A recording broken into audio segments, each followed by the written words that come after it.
Ya, Assalamualaikum warahmatullahi wabarakatuh, sahabat sehat. Ketemu lagi di channel Linjang Indonesia, serba-serbi tentang kesehatan. Terima kasih buat Anda yang kembali berkunjung di channel Linjang Indonesia. Pada video kali ini, seperti biasa, sesuai judul, kita akan membahas tentang apa sih cegukan itu. Nah, pasti sahabat sehat pernah mengalami ini. Nah, penjelasan sederhana seperti ini, sahabat sehat. Cegukan itu adalah suatu kontraksi, ya, kontraksi otot perut yang tidak kita sadari atau tidak kita inginkan. Jadi di luar kuasa kita.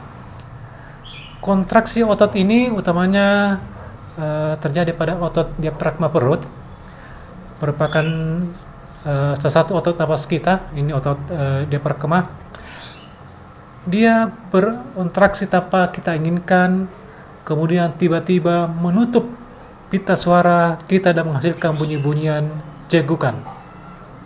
Ya. Ini kondisi cegukan kita ini kadang-kadang sangat mengganggu. Cegukan bahkan bisa bertahan beberapa saat, lebih dari 24 jam malah. Jika berat, kasusnya ini bahkan bisa bertahan sampai berminggu-minggu. Cegukan kronis. Cegukan sebenarnya tidak berbahaya, sahabat sehat. Namun jika awet dan lama, ini cegukan bisa menjadi sebuah tanda atau gejala untuk suatu penyakit. Kita lanjut setelah pesan-pesan berikut ini. Intro dulu.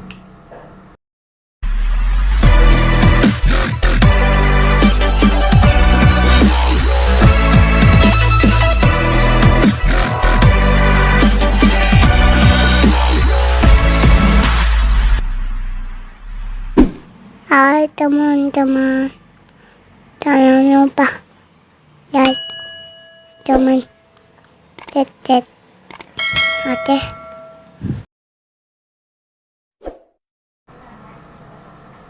Nah, apakah penyebab cegukan itu?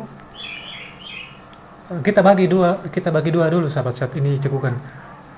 Yang pertama itu adalah cegukan sementara dan cegukan menetap. Untuk penyebab cegukan sementara yang terjadi kurang dari 24 jam bisa terkait konsumsi soda, bisa konsumsi alkohol, stres emosional, bisa juga karena makan terlalu banyak, atau karena perubahan suhu yang tiba-tiba, yang panas tiba-tiba jadi dingin, dan juga sebaliknya. Sedangkan untuk penyebab cegukan yang menetap yang terjadi lebih dari 24 jam dan belum berhenti-berhenti, bisa dicurigai terkait dengan pertama itu adalah kerusakan saraf atau iritasi. Saraf yang terdampak yaitu saraf vagus atau phrenic yang mengontrol otot diafragma. Salah satu yang menyebabkannya yaitu tumor atau kista daerah leher, GERD. Tentang penjelasan GERD nanti kita jelaskan pada video berikutnya.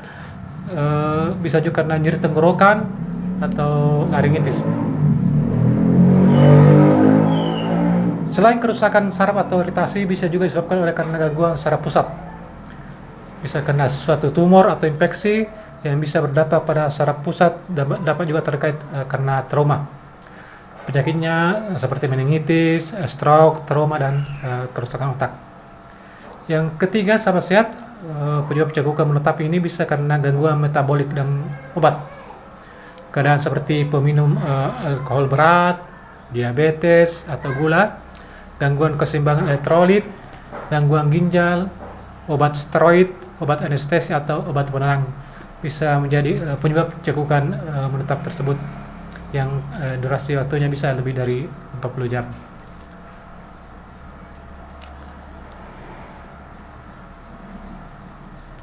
Nah, ya, cegukan ini biasanya mengganggu karena dapat mengganggu aktivitas kita sehari-hari.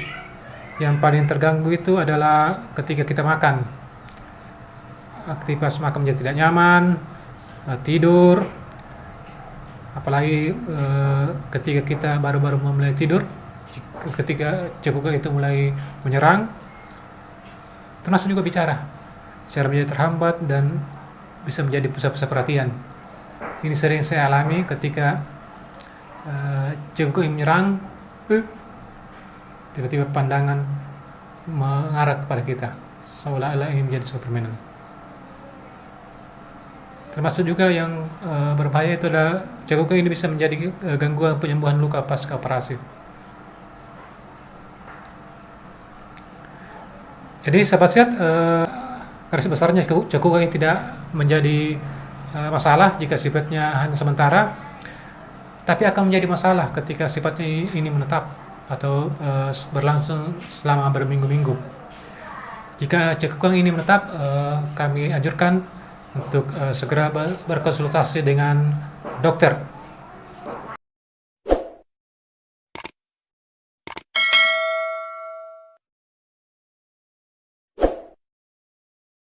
Oke, terima kasih telah menonton sampai habis. Kita ketemu di video berikutnya. Jangan lupa like, share, dan subscribe. Assalamualaikum warahmatullahi wabarakatuh.